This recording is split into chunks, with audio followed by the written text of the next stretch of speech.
పెళ్ళికి ఇంకా 3-4 అవర్స్ ఉందనగానే మేమైతే రెడీ అవ్వడం స్టార్ట్ చేసాం. ఎందుకంటే మళ్ళీ చాలా ఫోటోస్, వీడియోస్ దిగాలి. మళ్ళీ పెళ్లి టైం కల్లా అక్కడ ఉండాలి లేట్ కాకూడదని. రెడీ అయిందంతా వీడియో తీయలేదు. బట్ ఫైనల్ అవుట్‌పుట్ అయితే ఇది. ఎలా ఉన్నానో కామెంట్ చేసేయండి.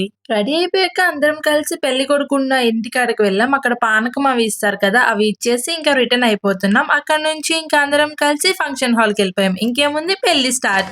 పుత్తడి బొమ్మకు పుస్తెలు కడుతూ పురుషుడి మునివేళ్ళు పచ్చని మెడపై వెచ్చగరాసను చిలిపి రహస్యాలు నేలకు జారిన తారకలై ముత్యాల తలంబ్రాలు ఇంకా పెళ్లి అయిపోయే టైంకి అందరూ వెళ్ళిపోయారు. ఫంక్షన్ హాల్ మొత్తం ఖాళీ. ఇంకా మేము మాత్రమే ఉన్నామన్నమాట. మేము కూడా ఇంకా పెళ్లి కూతురు, పెళ్లి కొడుకు వెళ్ళిపోవడానికి ఒక 10 మినిట్స్ ఉందనగానే ఇంటికి వచ్చేసాం. ఎందుకో మీరే చూసేయండి. పెళ్లి ఎవరు, పెళ్లి గిఫ్ట్లు చింపేది ఎవరు? ఇది గైస్ ఫాస్ట్ గా రావడానికి మెయిన్ రీజన్. అయితే వచ్చిన గిఫ్ట్స్ అన్ని ఓపెన్ చేసి చూసేస్తున్నారు. అంతే గైస్ ఈ వీడియోకి బాయ్.